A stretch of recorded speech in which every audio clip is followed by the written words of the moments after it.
This is your news source evening bulletin for today, Friday, the 10th day of September in the year 2021. I'm Gordon Mosley. Here's what we're tracking tonight. The Ministry of Health today reported 10 more COVID-19 related deaths, pushing the total number of deaths recorded since the start of September to 44.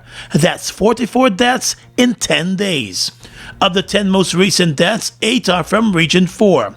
The country's death toll from the virus has now reached 669. The Ministry of Health also recorded another 218 new COVID-19 cases in the past 24 hours, pushing the number of active cases in the country closer to 3,000. Today marked the third day that the country recorded more than 200 new cases. The situation has health workers drained and stunned. At the Ocean View COVID-19 hospital, more beds are being added to the facility as the nurses and doctors brace themselves for more hospitalizations.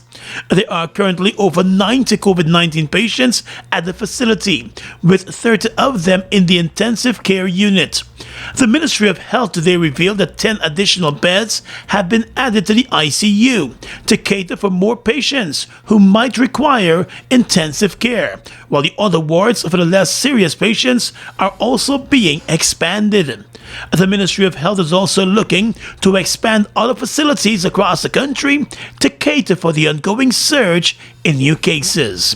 This evening, persons are being encouraged to pay attention to the COVID-19 health regulations and the guidelines and to get vaccinated if they have not yet made that decision. More news coming up in just a moment. It's been a long time coming. Overdue, some might say. But now that it's here, it will change life forever. And it is here to stay. The future is now. Transforming Guyana into the 21st century. Introducing GTT Fiber. Experience internet connectivity like never before. Speeds you deserve at prices you can afford from a name you can trust. Sign up today. GTT Fiber is here. GTT. Together, we rise faster. Strap in. You know that it is a fact. The deal on wheels is back. For family, deal on wheels. For security, that's a fact. For fun, deal on wheels. Republic Bank Deal on Wheels is back. With same-day approval, reduced equity, longer repayment terms, and more. Plus, 3 lucky winners would win $100,000 each. Get the ride for you at Republic Bank. Mom, what are you doing with GPL on your list? Child, you forgot I have to pay GPL? You got time with GPL? I have to keep these lights on. The customers who think in that manner and refuse to honor their obligation to GPL are obviously not playing their part in ensuring quality service delivery. So, I will continue to pay my GPL bill on time, every time. I recognize the value of your point, Mom. You were right.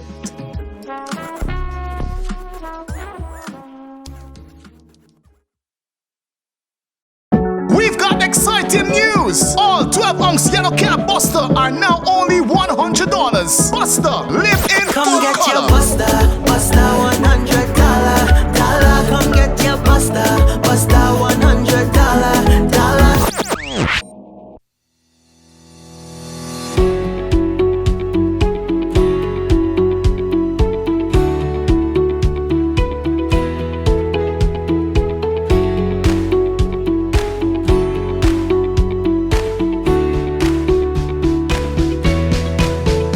Let GBTI make your dreams of owning a home a reality. Buy or build your home with us. Let us help you to completely outfit your home and make it move-in ready. Need to purchase land? We finance that too. Benefit from our 10% down payment and interest rates as low as 4.25%. Calculated on the reducing balance with up to 30 years to repay. Switch your mortgage to us and learn about benefiting from the equity in your home. Invest wisely. Apply online or call your branch to schedule an appointment. GBTI. We see Guyana through your eyes. The family of a 56-year-old nurse who died recently at the Liliendal COVID-19 hospital after testing positive for the virus wants a full investigation into the operations of the health institution and the way patients are being treated at the hospital.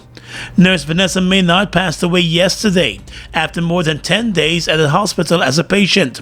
She was taken there after testing positive for COVID-19 in late August. During a press conference today, the nurse's family said they were in regular contact with her during the days that she was hospitalized, and she painted a harrowing story of the situation at the hospital. Once she arrived at the hospital, there was no initial assessment done, no form of clinical documentation done. She was just placed in a bed, and that was it. No treatment was rendered. No oxygen was given, nothing until the following day. Then they came to do rounds, and that's when they took her vitals and stuff like that. And then they decided to give her oxygen. When they gave her oxygen, the saturation levels were fluctuating, number one. Number two, the mask for the oxygen tank, it was a very small mask, one suitable for a child, not an adult.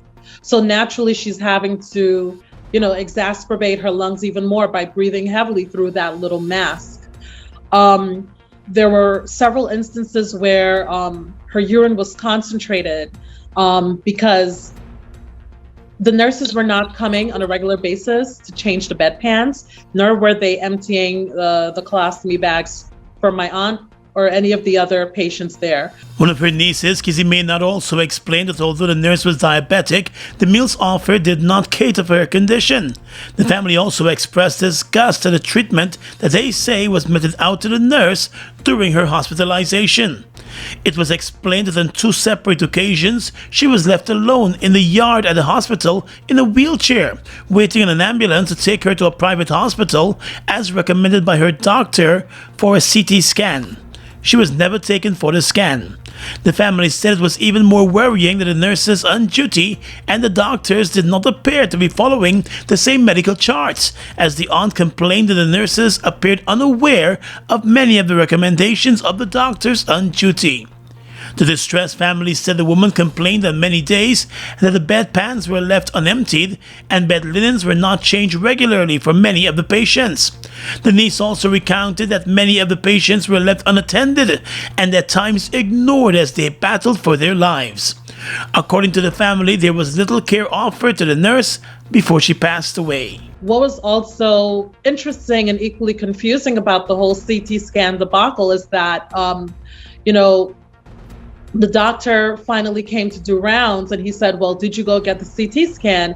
And she said no. And he asked the charge nurse, well, why wasn't this patient sent to go get her CT scan? And the charge nurse said, I wasn't aware of an order being written for her to get a CT scan. So that's alarming to us as the family members, because typically when somebody is admitted to a hospital, you have a chart.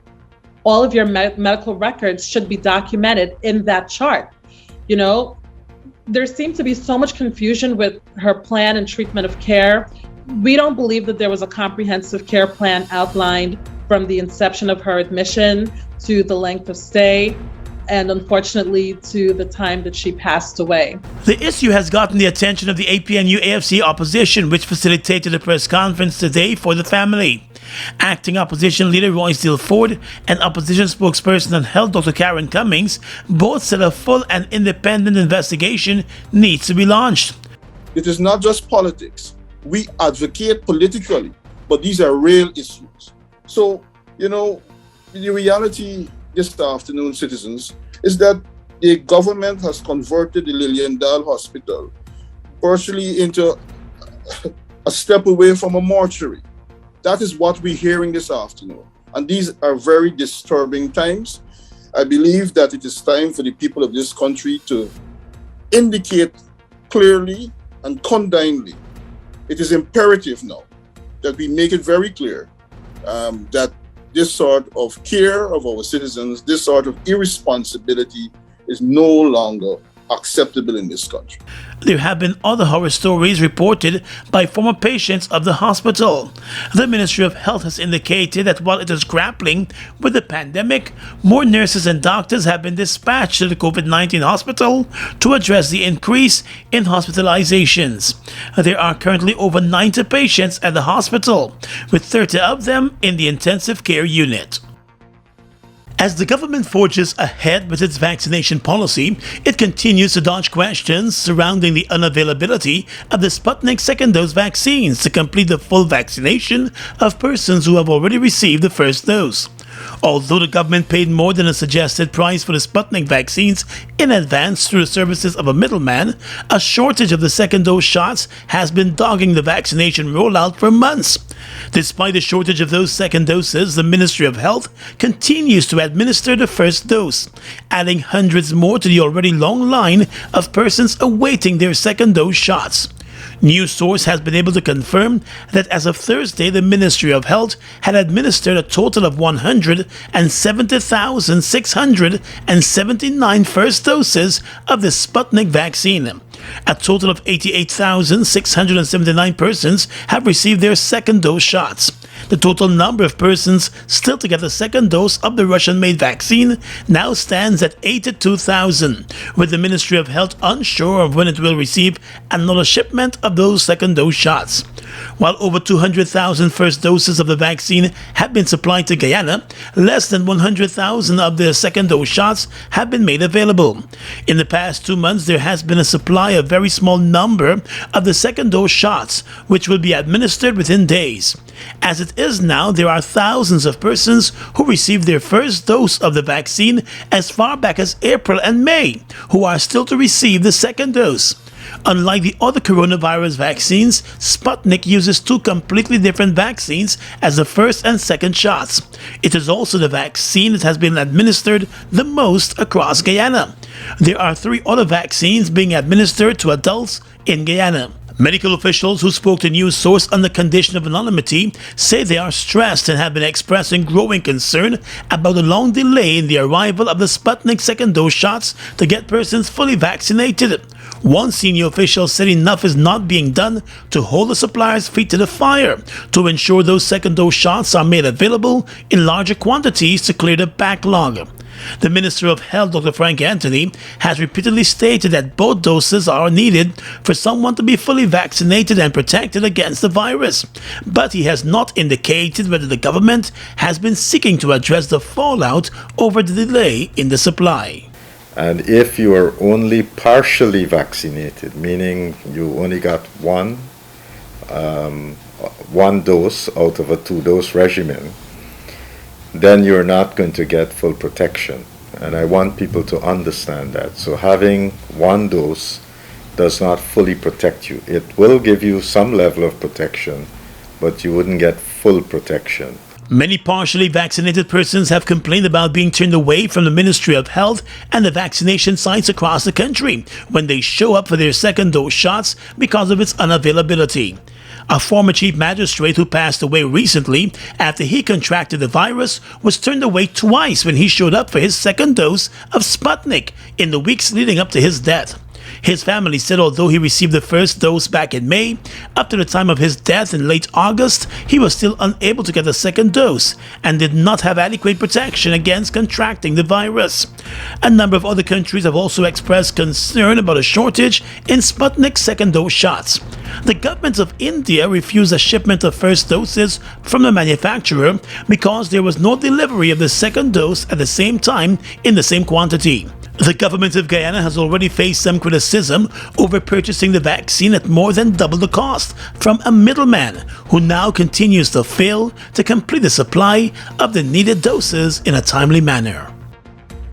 As striking teachers wrapped up the third day of protest action outside the Education Ministry today, there is a new warning from the Chief Education Officer that teachers who continue to stay away from their jobs could face possible termination.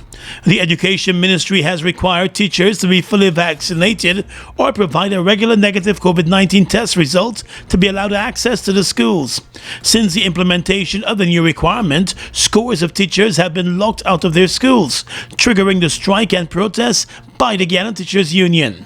In a memo to regional education officers and the district education officer, the Chief Education Officer Marcel Hudson noted the gazetted health regulations and the government's decision to reopen schools this past Monday. The Chief Education Officer explained that even in instances where online learning is required, the teachers should be in the classrooms, and therefore they are required to follow the vaccination guidelines for access to the schools. Mr. Hudson warned that failure by the teachers to comply could result in disciplinary action, which could begin with salary cuts and suspension and eventually lead to dismissals. He said the penalties are covered by the education guidelines. The Guyana Teachers Union has been calling on the Ministry of Education to engage the teachers and their representative more on the issues of concern about the vaccination policy.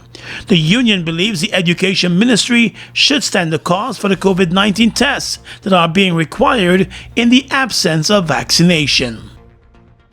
Declaring that all congregants must be vaccinated to attend in-person services, the executive of the Assemblies of God Church in Guyana is recommending that all of its churches follow the government COVID-19 vaccination guideline, even while it holds the position that it will not coerce anyone into making decisions about the vaccine.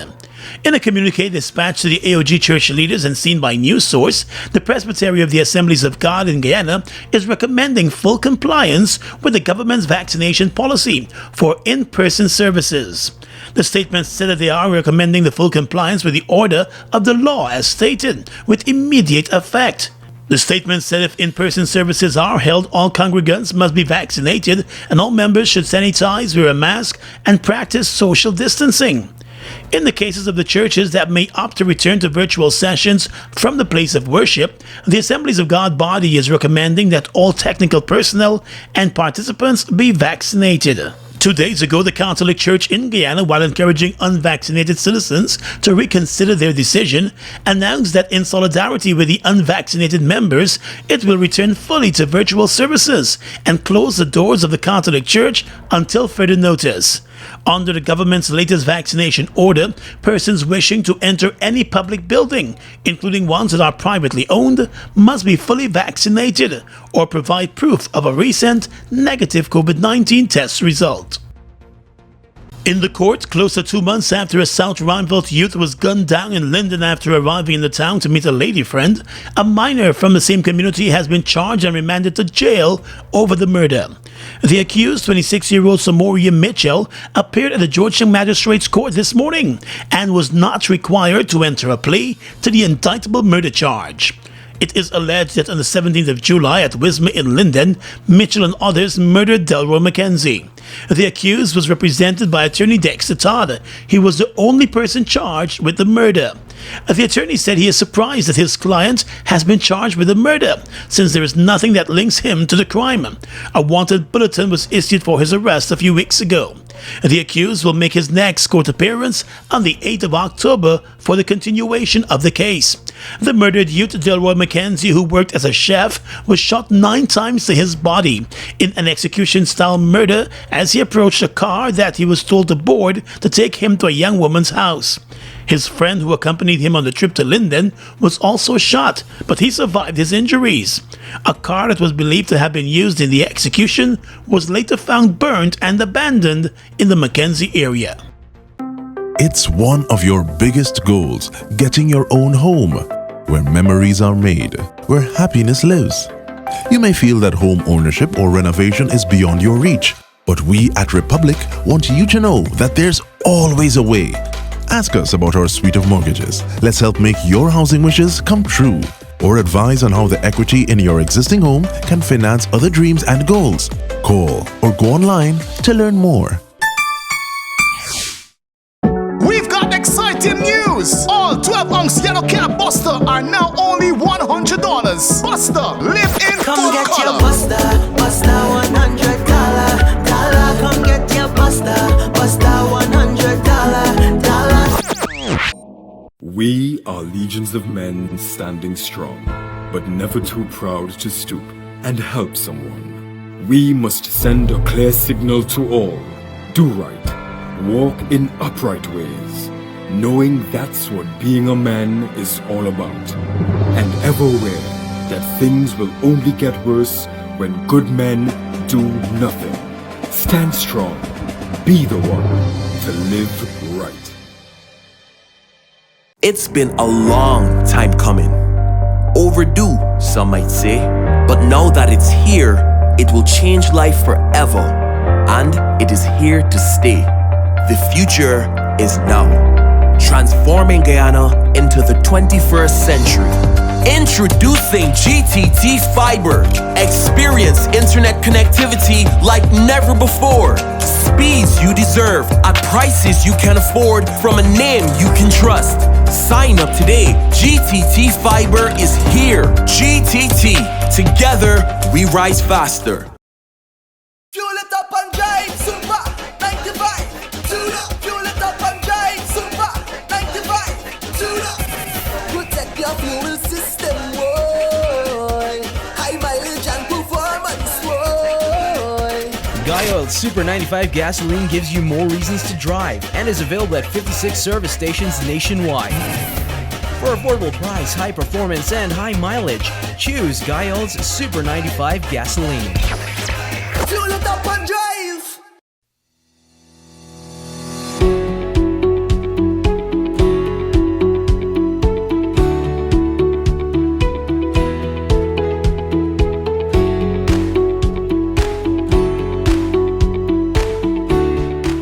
Across the region tonight, Uruguay's government is pushing ahead with free trade talks with China, hoping the small South American nation can become a gateway for the regional Mercosur bloc in negotiations with the Asian powerhouse.